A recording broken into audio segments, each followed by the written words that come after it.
The baselines and foul lines are stamped in fresh white chalk. I've taken Damon and two of his closest friends, Kyle and Keith, to a night game against the Boston Red Sox. The stadium is packed, the fight songs blaring and the beer flowing, as befits these longtime arch rivals.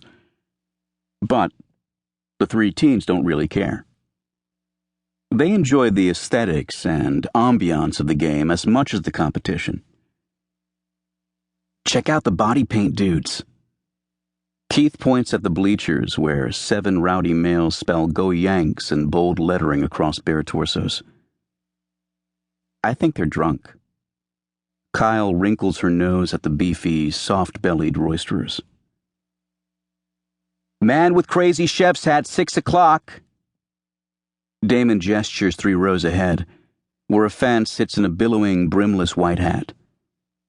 The Mad Hatter is blocking the view. It's called a toque. Kyle corrects Damon with her sweet Natalie Portman smile. Duh. I think it's a mascot for Sheffield. He's the chef.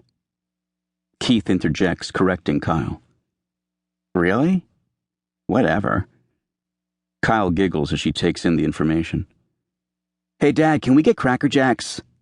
Kyle needs brain food. Kyle is Damon's oldest and closest friend, a girl he rescued in kindergarten when the school bus dropped her off at the wrong stop. They're the same age, but Damon is a grade ahead, which makes him the sage elder. Now, almost 13, Kyle changes her hair color every week. Today it's purple with blonde streaks, and she wears bangles and bracelets and layers of colorful clothing. She's bright, vital, and quite beautiful. But her identity shifts like a kaleidoscope, with a propensity toward the darker hues. The Cracker Jacks arrive in a giant box, and Kyle and Keith dive in looking for the prize. If it's a ring, it's mine. Keith smiles. Keith is a tall, wiry African-American, wry, sensitive, and hyper-articulate. He and Damon attend SOC together. Handsome and fine-featured, like a model, Keith lives alone with his young single mother in Harlem and spends weekends with his grandmother in Queens. Okay, guys, we need to root for the Yankees, Damon announces late in the game. I think they're losing. He checks the scoreboard. And we don't want my dad to go home unhappy. And indeed, after 8 lackluster innings, the Yanks rally and pull out the game with 2 home runs in the bottom of the 9th. The stadium erupts. Damon and I exchange excited high fives, connecting in the moment's primitive ecstasy.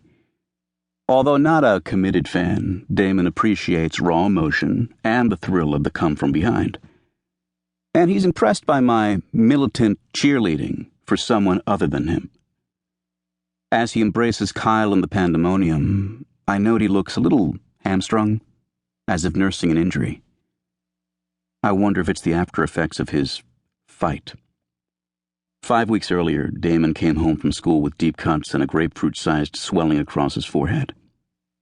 He'd gotten into an altercation with the school bully, a humongous lout, twice his size. This kid kept shoving me and trying to get in my face, Damon explained. He bumped me with his chest. Come on, little guy, fight me. I told him I wasn't afraid of him, but I didn't want to fight, so I started to walk away when he rushed me from behind and smashed my head against the cafeteria table. I never saw him coming. Damon sustained contusions, a hematoma, and a concussion. Head injuries, even in healthy people, are notoriously complex, as both Sheila and I know. Sheila did research on war veterans with head wounds at the Radcliffe Infirmary Neuropsychology Unit at Oxford, where we met, and I boxed for Oxford University and learned about concussions firsthand. We kept Damon at home while I initiated disciplinary action against his attacker, a notorious troublemaker, and made sure this could never happen again. Damon appeared physically traumatized, yet stubbornly proud. Incised, with fresh, deep wounds he's worn since like a badge of honor.